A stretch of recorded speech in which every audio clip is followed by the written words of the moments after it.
કે ધોરણ 11-12 કોમર્સમાં કયા કયા વિષયો તમને શીખવવામાં આવશે. તો કોમર્સમાં મુખ્યત્વે 6 સબ્જેક્ટ તમને શીખવવામાં આવે છે. પહેલો છે ગુજરાતી, જેનાથી તમે ઓલરેડી પરિચિત છો.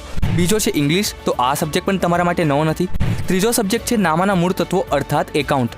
તો આ સબ્જેક્ટ તમારા માટે કમ્પ્લીટલી નવો હશે, જેમાં તમને introduction of accounting, types of account, recording of business transactions, banking transaction અને ફાઇનાન્શિયલ સ્ટેટમેન્ટ જેવી ઘણી બધી એકાઉન્ટિંગ બેઝડ બાબતો વિશેનું નોલેજ તમને આ સબ્જેક્ટમાં પ્રોવાઈડ કરવામાં આવશે.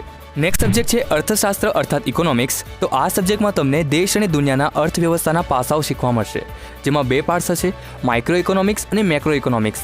માઇક્રો ઇકોનોમિક્સમાં તમને ઇકોનોમીના નાના નાના મુદ્દાઓની સ્ટડી કરવાની રહેશે, જેમ કે individual income, demand and supply, price, controls, interest rates, taxation વગેરે.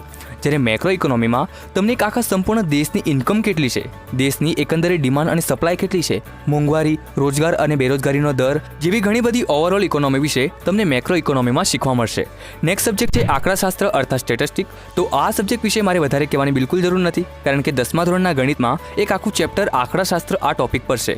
છતાં આના વિશે ટૂંકમાં કહું તો આંકડાશાસ્ત્ર એક ગાણિતિક વિષય છે, જેમાં તમને કોઈપણ વસ્તુ, તત્વ, પ્રણાલી કે સમુદાયને લગતા ડેટાનું કલેક્શન, એનાલિસિસ, તેનું અર્થઘટન કે તેની સમજૂતી અને રજૂઆત કરવાના પાસાઓ શીખવા મળશે. ત્યાર પછીનો છઠ્ઠો સબ્જેક્ટ છે વાણિજ્ય વ્યવસ્થા અને સંચાલન, જેને ઇંગ્લિશમાં organisation of commerce and management કહે છે. તો આ વિષયનું નામ જ સૂચવે છે કે આ વિષયમાં તમને ઓર્ગેનાઇઝેશન ઓફ કોમર્સ અર્થાત બિઝનેસ શું છે, બિઝનેસના પ્રકારો કયા કયા છે, ઇન શોર્ટ એક આખું બિઝનેસ એન્વાયરમેન્ટ અને તેના મેનેજમેન્ટના પાસાઓ તમને આ સબ્જેક્ટમાં શીખવા મળશે.